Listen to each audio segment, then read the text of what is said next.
Capítulo 17. Graham tuvo que admitir que prefería con mucho una buena partida de póker a la antigua usanza. Una partida en la que cambiara un poco de dinero de mano, a una sobria tarde de bridge. Cuando Daniel Jewell había hecho la sugerencia en su última reunión, en voz baja para que las damas no lo oyeran, Graham se había mostrado muy receptivo, al igual que Frederick. Las mesas habían sido dispuestas en el salón de Croston Hall, tal como lo habían sido en la tarde de bridge. Pero en lugar de té, los hombres bebían licor fuerte, y tenían sus abultadas carteras sobre las mesas para que todos las vieran. «Veo que has tenido mucha suerte otra vez, primo». Frederick se le acercó con una sonrisa de felicitación, y una mirada afligida que hablaba mucho de la propia suerte del hombre. «Y puedo decir por tu semblante que has perdido, Frederick». «Búrlate si quieres, primo, porque tengo toda la intención de volver a entrar y recuperar todo lo que he perdido esta noche». Frederick respiró hondo y se irguió un poco más.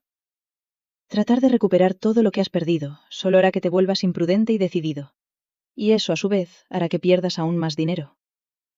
El problema que tengo es que cuanto más me doy cuenta de que dices la verdad, más decidido estoy a jugar.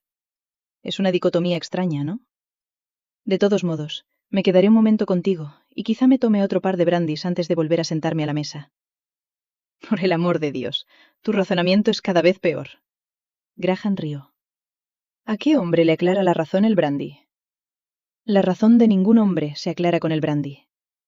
Frederick rió a carcajadas. Pero uno se siente con más ánimos tras una buena copa de brandy, y parece que perder no es tan malo. Entonces no te negaré tu sencillo placer, primo, dijo Graham, y levantó su copa en un brindis. Te lo agradezco. Frederick levantó también la suya, y los dos hombres volvieron a reír. Pero basta ya de hablar de mis fracasos. Hablemos de tus éxitos. A la señorita Blakely pareció irle muy bien en la temida boda, ¿no es así? Sí, se las arregló muy bien, afirmó Graham, y se sintió algo apagado. No pareces convencido. Estoy convencido de que lo hizo bien, pero... ¿Te disgustó comprobar que seguía amando a Patrick Holman? Pero seguramente ese no es un asunto que te concierna. No, no me concierne en absoluto, admitió Graham con aire despreocupado. Sin embargo, sabía que no estaba diciendo la verdad. Por mucho que le hubiera dicho a Shena que no había necesidad de que asistieran a la boda que ella muy probablemente temía, aún así, él había querido ir. Graham había querido estar allí y ver por sí mismo su reacción. Calibrar si aún sentía algo tan profundo por el hombre con el que una vez creyó estar destinada a casarse. No podía explicarse por qué quería ir. Una parte de él quería convencerse de que ella no sentía ningún amor por el hombre que la había traicionado.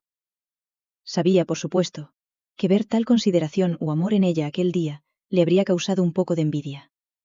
Pero Graham no había imaginado ni por un momento que la envidia casi le hubiera consumido. La había visto mirar con tristeza a Patrick Holman. Había presenciado algo del momento en que ambos se habían mirado fijamente, mientras la novia del joven se dirigía al altar. Y luego la había visto sonreírle. Y era una sonrisa de lo más curiosa. No estaba seguro de si era cálida o no. Apenas podía entenderlo, pero le había inquietado bastante.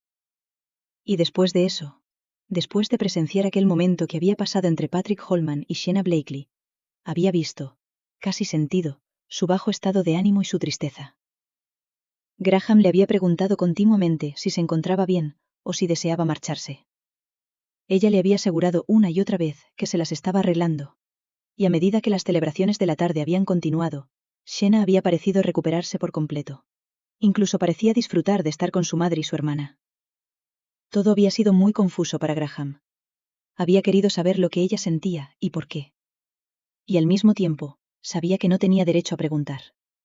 Lo suyo iba a ser un matrimonio de conveniencia, y buscar un conocimiento íntimo de los sentimientos de la dama seguramente lo habría puesto todo patas arriba. Veo que el terrible Arthur Blakely ha vuelto a colarse en Croston Hall, dijo Frederick con una voz que no era tan tranquila como debería haber sido. Sí, se ha entendido muy bien con Daniel Jewell. Curioso, la verdad, porque Jewell parece un hombre muy decente. Graham habló casi en un susurro, esperando animar a su primo a hacer lo mismo. Te mira mucho, Graham. No puedo evitar preguntarme cuál es su juego, porque estoy seguro de que tiene uno. Sí, yo también lo había percibido. Debo admitir que no me gusta ese hombre, y no me gustó nada verle aquí esta tarde cuando llegamos. Bueno, el póker no es ciertamente su juego, Ha perdido todas las manos que ha jugado esta noche, dijo Frederick, y Graham se echó a reír. Sí, me doy cuenta de que yo también he perdido todas las manos que he jugado esta noche. Pero la mía es simplemente una racha de mala suerte, mientras que creo, sinceramente, que la mala actuación de Arthur Blekley es una absoluta falta de habilidad. ¿Y cómo diablos puedes decir eso? Lo sé por sus modales. Frederick miró hacia Arthur Blekley y luego hacia atrás. Siempre trata de dar la impresión de ser alguien que sabe lo que hace, de alguien que encaja perfectamente en el mundo en el que trata, claramente, de infiltrarse. Sí, hay una cierta inferioridad en él que creo que trata de cubrir. Y creo que es por eso que se aferra tanto a Daniel Jewell. Lo ve como un hombre mucho más fácil de conocer. Un hombre que tiene grandes medios y es lo suficientemente agradable como para guiar a Blekley en la sociedad. Entonces has percibido lo mismo que yo, primo, dijo Frederick y bebió de un trago lo que quedaba de su brandy. Creo que me voy a buscar otro de estos, dijo, golpeando el vaso vacío con el índice antes de darse la vuelta para dejar solo a Graham. Graham sonrió al ver partir a su primo, que avanzaba pesadamente, con su poderoso cuerpo balanceándose un poco bajo la influencia del alcohol. Frederick Thorpe no solo era primo de Graham, sino el amigo más íntimo que Graham podría haber esperado en este mundo. Y como tal, Graham se encargaría de que el gentil gigante no volviera a sentarse a las mesas esa noche, por mucho que intentara recuperar sus pérdidas. Buenas noches, Lord Halfield. Graham se giró bruscamente para ver nada menos que a Arthur Blekley de pie a su lado. Buenas noches, señor Blekley, dijo Graham, tratando de mantener el tono de fastidio en su voz. Arthur Blekley era un hombre curioso. Era muy sencillo, bastante anodino e irritantemente obsequioso en sus modales. Tenía una actitud insegura y pomposa a la vez. La actitud de un hombre que no se sentía a gusto consigo mismo, pero que trataba, como Graham ya había decidido, de disimularlo. ¿Ha tenido mucha suerte las mesas esta noche, milord? He tenido mucha suerte, aunque no puedo decir lo mismo de mi querido primo, me temo. Graham sonrió, a pesar de que deseaba alejarse inmediatamente de tan espantosa compañía. Miró un poco más de cerca a Arthur Blekley mientras esperaba a que hablara. Había algo en sus apagados ojos castaños, y en su expresión sencilla, que hacía pensar a Graham que aquel hombre sería probablemente una de las personas más turbias que pudiera imaginar. Yo mismo he tenido muy mala suerte esta noche, Lord Halfield. No he sido capaz de ganar una sola mano desde el momento en que llegué aquí. Tanto, de hecho, que he decidido recurrir a la conversación, en lugar del póker, para divertirme. Y ahí estaba de nuevo, esa extraña pomposidad que se apoderaba del hombre cada vez que su inferioridad disminuía por un momento. Bueno, yo diría que parece la postura más sensata. Uno sabe cuando la suerte no va en la dirección correcta, y es sin duda algo muy bueno decidir ponerle fin. Graham rió un poco incómodo. Sí, supongo que eso también es cierto en la vida. ¿De veras? Dijo Graham, preguntándose por qué el hombre había elegido un giro tan curioso en la conversación. Hay tantas cosas en la vida que uno supone que están aseguradas cuando no lo están. Graham no podía imaginar de qué estaba hablando Arthur Blekley, pero lo que sí sabía con certeza era que el hombre hablaba con un propósito. Tenía alguna pequeña idea que deseaba inculcar al conde de Halfield, sin duda alguna, y era personal, fuera lo que fuese. Por un momento, Graham pensó que el hombre se refería a su propio compromiso fallido con Lady Helen Poulson, o Helen Barton, como era ella ahora. Me atrevo a decir que es cierto, pero debo admitir que no estoy muy seguro de lo que quiere decir, señor Blekley, comentó Graham un poco escueto. Supongo que en realidad estaba pensando en mis propias circunstancias, Lord Halfield. Comenzó, y Graham pudo ver un curioso deleite en el rostro del hombre. Era casi como si hubiera conseguido dirigir la conversación exactamente como él hubiera querido, y además, que lo hubiera conseguido sin que Graham lo percibiera. Y sin embargo, al mismo tiempo, Graham sintió la curiosa sensación de que no todo iba bien. A pesar de que aquel hombre afirmaba estar hablando de sus propias circunstancias, seguía viendo algo muy personal en todo aquello, algo que Graham tenía la absoluta certeza de que le pertenecía. ¿Ah, sí? Inquirió Graham, no queriendo preguntarle directamente por sus circunstancias, no queriendo cederle ni un ápice. Si me permite un ejemplo, prosiguió, con las comisuras de los labios crispadas, como si no pudiera decidirse por una sonrisa o una mueca. Como probablemente sabrá, milord, últimamente he tenido la suerte de descubrir que pronto heredaré la mansión de Hereton. Sí, había oído algo al respecto. Graham sabía que su propia voz estaba ahora lejos de ser amistosa, pero no pareció molestar a su compañero. Era casi como si lo esperara. Y por muy contento que estuviera, no me hacía especial ilusión la idea de dar la espalda a mis parientes. Claro que hay quien diría que, al fin y al cabo, como soy el amo de la casa, no tengo por qué echar a mis parientes, pues puedo hacer lo que me plazca. Hizo una pausa para crear un efecto dramático, disfrutando claramente de su descripción de sí mismo como el amo.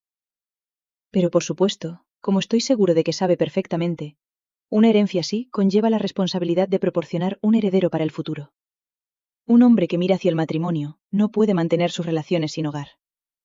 No se espera, y yo no podría haber apoyado tal cosa. Así es, indicó Graham en el tono más llano imaginable. Y entonces, como por providencia, interviene el sentido común para tratar de resolver dos problemas a la vez. Sonrió, y Graham dedujo que el hombre estaba preparando su gran final. ¿Así?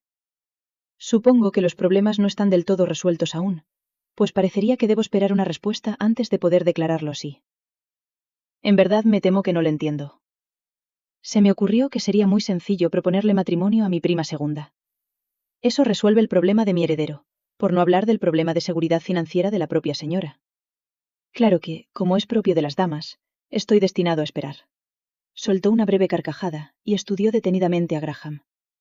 Estaba claro que esperaba algún tipo de reacción, y Graham, a pesar de un esfuerzo supremo, se sintió seguro de que, solo con su semblante, había provocado justo la reacción que la anodina comadreja de hombre estaba esperando.